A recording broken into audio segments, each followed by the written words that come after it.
speaker for the day is Natalie Pelto. Natalie Pelto is an expert in multiple nutrition certifications and lifestyle integration and specializes in treating children with severe autism/ADHD and their families. Her focus is on recovering lost milestones through advanced child brain development with nutrition practices to bring children to complete independence. Her mission and vision is to see our future generations thrive and overcome being nonverbal so they can impact the world with their unique gifts. Please welcome Natalie Pelto.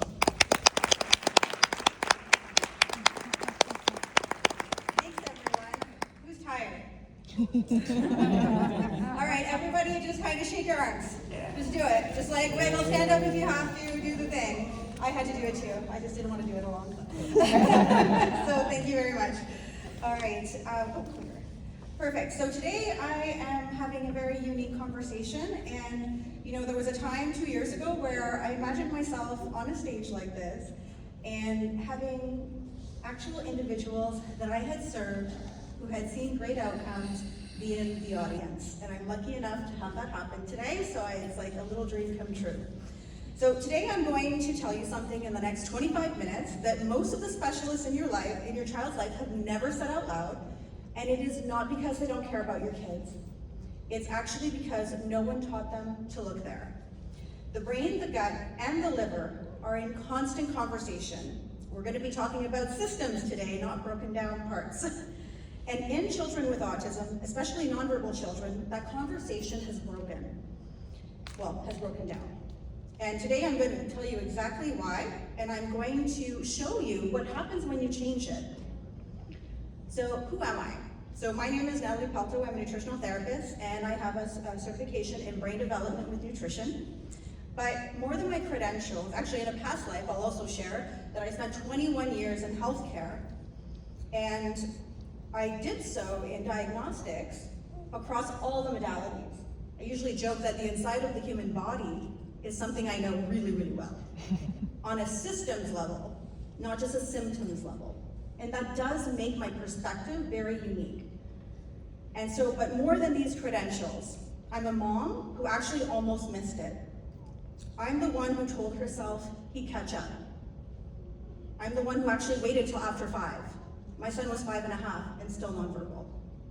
So I'm gonna tell you right now that that is just an age and that your child can get to great outcomes regardless. So here's the architecture. Many of you are here because likely you have a child that is nonverbal. There are 4 layers and each unlocks the next. And the one most families skip, the one that almost nobody addresses first, is the foundation, which is the lifestyle and the nutrition. Not because it's easy, because it's the only thing that makes everything above it actually work. A child in fight or flight cannot learn. A brain without building blocks cannot organize language. This is not an opinion. This is actually biochemistry.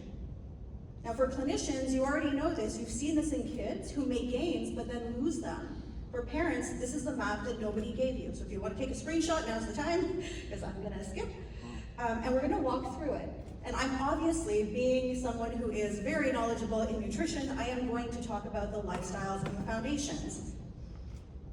So I want to ask the room something. How many of you have a child that you have spent tens of thousands in therapy? I'm going to say that, it's okay, I know that many of you have. Do you know how I know? Thank you, Documenting Hope, for giving me this number just recently, but that the ABA market alone is worth $7 billion, and that's not what's the most staggering, is that 80 to 90% of parents are paying out of pocket. This is not funded. And I know because I also went through the frustration of not always seeing therapies work for my son. And the question that nobody was asking, what was on their plate? And the importance of this question is that the plate is where the brain is built. Our brains, we are what we eat. We really don't understand how literal that actually is. So nutrition isn't the last resort. It's actually the foundations. Every therapy, every supplement even, we talked a lot about supplements today. Everybody avoids the food talk because 74% of your kids are probably picky eaters. That's what studies show. But every intervention that your child tries, it works better when the brain is fed. And it struggles when it isn't. That's not philosophy, that is biology, and biology always wins.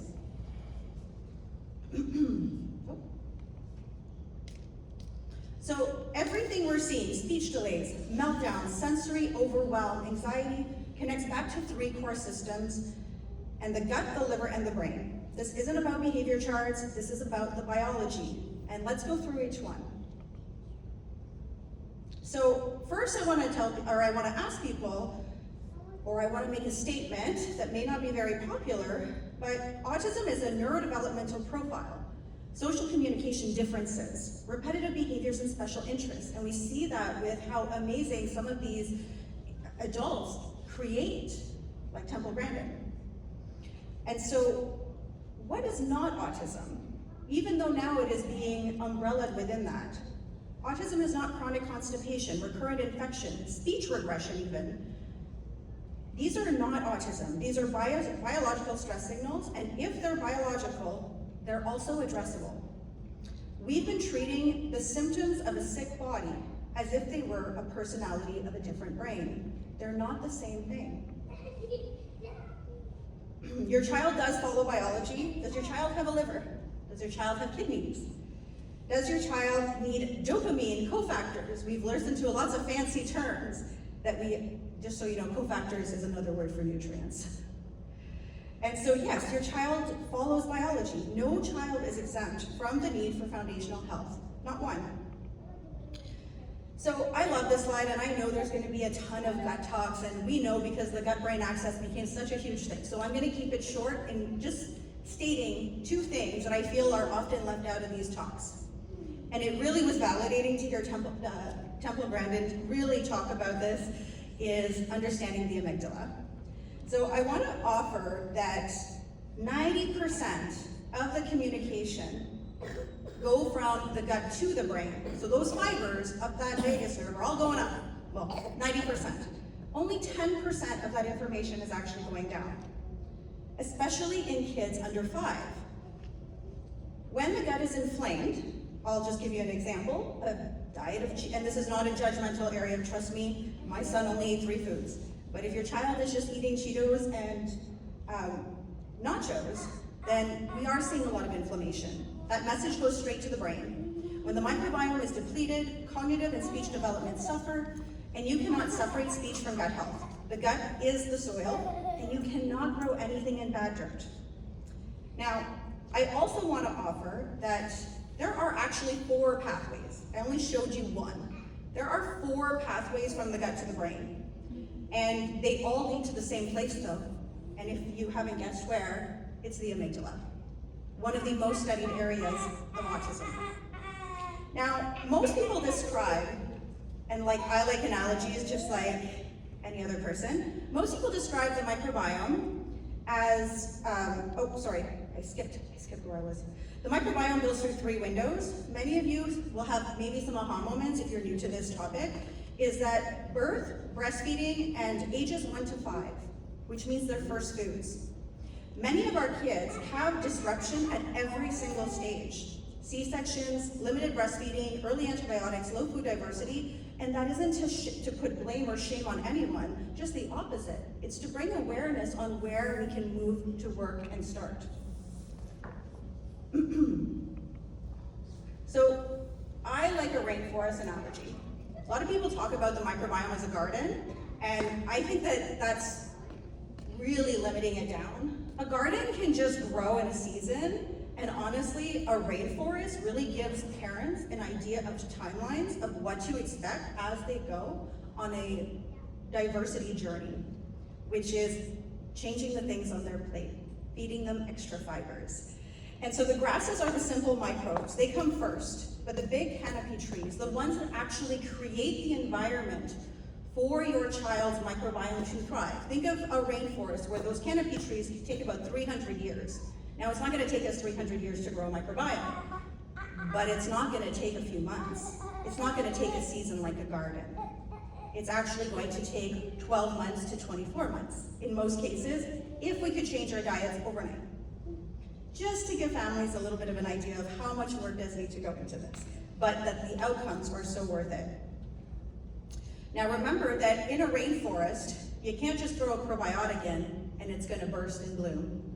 So the last thing I'm going to offer about that is that you have to feed it consistently, you have to water it, and you have to nurture it for it to grow. Consistency is everything.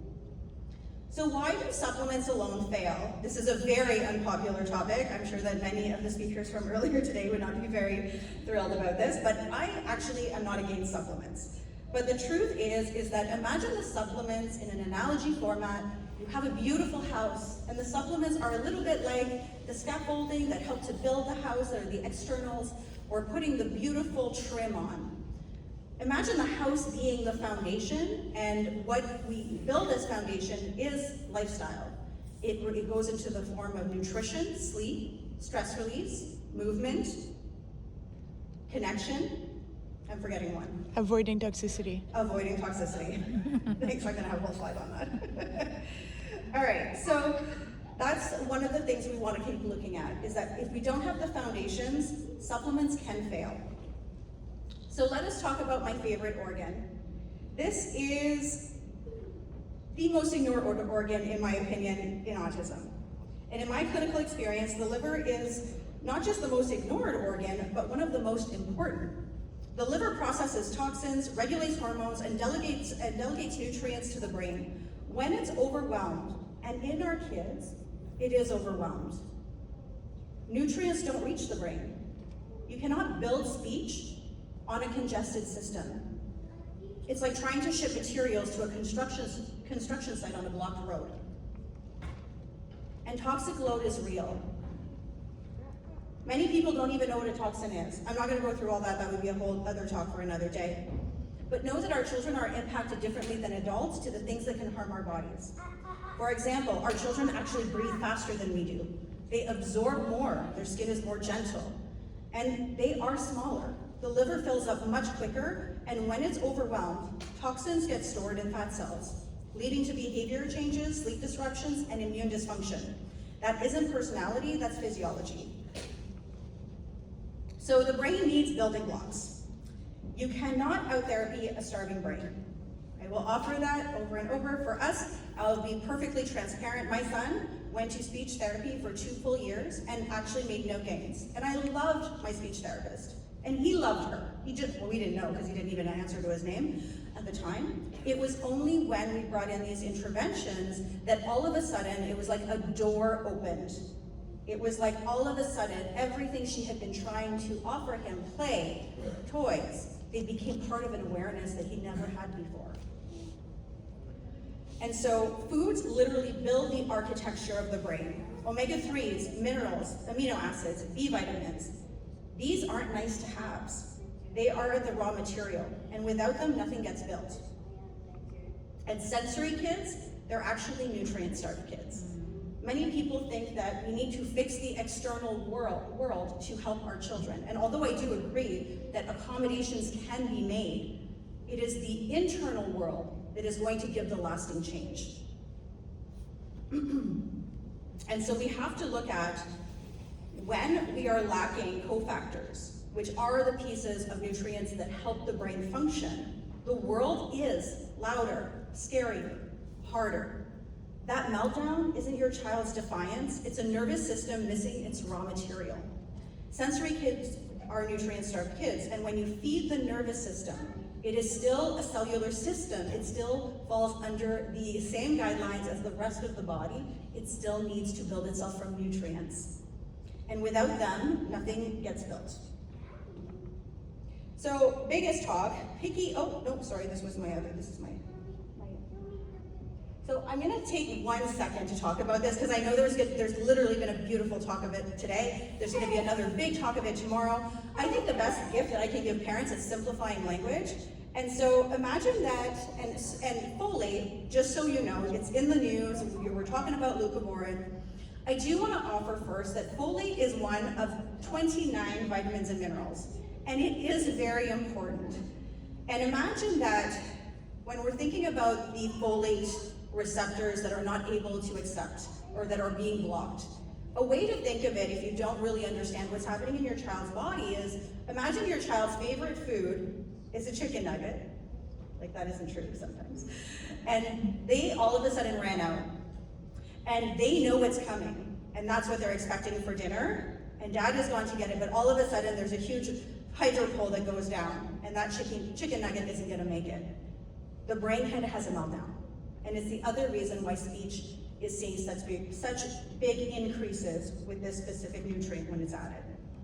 And just so you know, the best bioavailable folate is not in a supplement, it's actually in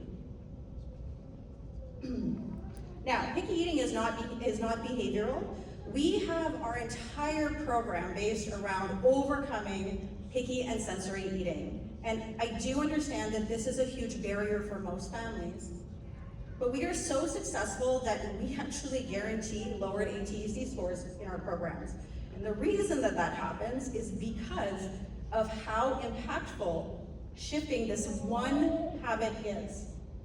Now, I want to offer the transition time or the exact map of what we see when we overcome picky eating so that you know. And what I love about what I teach is that these are things that you don't have to go to a doctor's office for. I'm putting the power in your hands. You're spending 160 plus hours with your children every day, and you have the power to make the biggest changes in their lives. So when we do start to shift their nutrition, and just so you know, shifting nutrition is not about force feeding, it's about having fun. It's about exposure, it's about fading things into foods they love. And then it fixes, once you fix that aspect, the microbiome naturally improves. Diversity and gut bugs get fed, cofactors end up getting to where they need to go. Sensory and sleep improve, meltdowns decrease, and speech can start to emerge. And what comes from that also, in many cases where I get so many messages about, potty training naturally happens. I have many families that say, how do I potty train my child? You need interoception, and I will offer this. We don't even worry about this in our program, it naturally happens. A child that can feel the urges to go naturally potty train. The body is a system and order is everything. So this is a really powerful thought process that I have and hold, and this is from working those 2 decades in healthcare in a diagnostic testing field. I want to offer that, because a lot of people think I don't like testing. I actually used to work in only testing fields. But the thing is that we've been taught to treat these systems in isolation. Gut specialists for the gut, neurologists for the brain, speech therapists for speech, but the body doesn't work in silos. And food is the one tool that works across all these systems at once. It has the most impact. And that's not a contradiction. That's exactly why it comes first. Address them in the right order, and the body begins to do what it was designed to do. So food first is an anti-supplement. It isn't, but supplement in its word is supposed to be there as a supportive system, not as the foundation. So I want to be clear that I'm not anti-supplement. We use them when needed, but if food isn't stable, this is what happens. Absorption is unpredictable. Reactions can increase, and you stay on the maintenance forever. The food is the structure, supplements are support, and both matter, and sequence matters. So why is this exploding right now?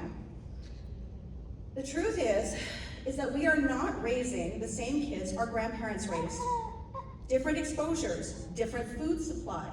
We know this, they just removed food coloring. That's just one of like 80,000 chemicals that have been introduced into our world. Do you know how many chemicals out of those 80,000 has been tested for human safety? About 8 years ago, only 5. That's why BPAs and all PVCs are coming off the shelves always. And so most are never tested even on children at all. So inflammation is rising, gut dysfunction is rising, and we need a different approach because we are dealing with a different world. So the real question, though, that I want to ask is that if biology applies to your child, and now we know it does, because they have a liver and they have kidneys and they need cofactors, why would they be exempt from recovering their milestones based in biology? We've created a halo around autism as if foundational health doesn't apply, but it does. And we're not here to fix the children. We're here to fuel them. to help them thrive, to allow them to acquire the speech so that we can benefit from their gifts to the world. So how we do this in our neuronutrition program is our program is built on one principle. A lot of people don't look at the whole child from a full generational past. We look at every family culture, geographical environment, environmental exposures, dietary history, and the full exposome before a single recommendation is made. One protocol does not fit all. Blanket diets don't account for the fact that, let's just say, an Asian microbiome is going to be different than, let's just say, a North American one. And so the right protocols start when we understand who your child and who you are as a family. So I'm going to offer 2 case studies, an area I'm not really usually that strong in, but I want to offer that there's a couple of things I want to share with these case studies that challenge the status quo. Some of you have asked questions about biomedical procedures, functional tests, and I do want to offer how much and how impactful working on the terrain is without any supplementation. And it's not, again, because I'm against supplementation. It's because I just want to prove how much changes can happen in short periods of time. So this is a family that came into our world pre-verbal with just a few words, and very picky eater, no supplementation, had been through multiple other programs and trials. So months 1 to 3, we focused on breaking through picky and sensory eating, and she was amazing. She dove in, and on average, what we see, and this is a good idea for you to have, what we see is overcoming sensory and picky eating when you really put your heart into it. Many parents are trying to hide supplementation in foods for children. It's the same amount of effort to help shift your child's diet. Just focus on a different space. And so I want to offer, she really went all in. From the ages of 1 to 3 months, that child broke through picky eating, words started to emerge. From the time of 3 months to 10 months, language emerged. That child started in a special school. And then on month 10, something really interesting happened. Their family member decided to offer them functional testing, which was actually really great. Now, this is actually what came from that testing. For those of you who are used to functional tests, you'll know that the toxicity markers are really bad. There's a lot of mold there. And interestingly enough, though, when you're used to looking at functional tests, when we are looking at things like mold, there's often, and not always, but often a trifecta of candida and co-infections or pathogens in the gut, and also an oxalate, inability to process oxalates.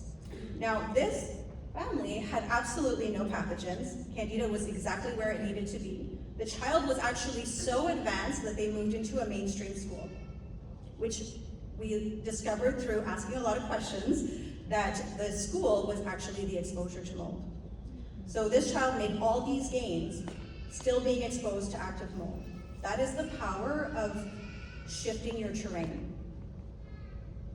So another quick case study, and then I'm done with the case studies, but this is another unique one. This family was already diagnosed with PANS and PANDAS and co-infections, and they were working with a naturopath.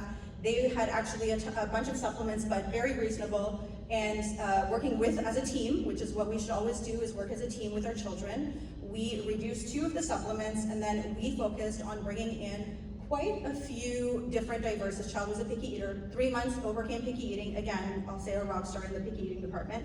And what was so interesting is that this family had testing prior. And within less than 6 months, found out they had black mold in their home. So you can imagine a complete meltdown, because most families are told that if your child is living in active mold, they are not going to get better. And I want to show you exactly what happened, because now they had mold, they went and got tested right away. So first of all, their H. pylori had gone down. It hadn't moved in their last 2 tests. And then secondary, their E. coli had completely disappeared. And really fun was that the mold that this child had been testing for mildly, 2 of them had completely disappeared, and 1 of them was down by 67%. And this was all just using a new nutrition approach that was based in the fibers and the beauty of food. So speech is within your children. And unlocking communication is possible. For hundreds of families, the journey from silence to connection has begun here. Autism is diagnosed by observable behaviors. We know that. It's not a lab test, it's not genetic sequencing yet. That was the first time I've ever heard of it, actually. Which at the end I was a little confused because I did feel like he did go back to environment, but that's okay. I'll have to look into that more. But that means that those behaviors can do shift. ATEC scores, which if you don't know what that is, this is a completely free, and I encourage families to do this. This is a completely free test offered from, assessment that's offered from the Autism Research Institute that can show when you start on this journey, we actually have our members test every single month to collect this data, so that families can see the progression that they are making in a positive way towards the benefits of, breaking through, finding their voices, families connecting, and a future full of possibilities. So I want to thank you all for letting me speak. I went through that as quickly as I could. I know we're all hungry. If you are interested in learning more or connecting with me, this is our website, and if you have a picky eater, there's a picky eating tab. And otherwise, I want to invite you to aim for the lowest hanging fruit, which I always say, which means if there is something your child is likely to try, keep offering it. It is worth it. Now, the rest of the slides are for CME credits, so for those of you who are collecting CME credits, there is a whole bunch of evidence on all of the topics that I talked about today, just to share these so you can ask for the slide deck after. Thank you so much.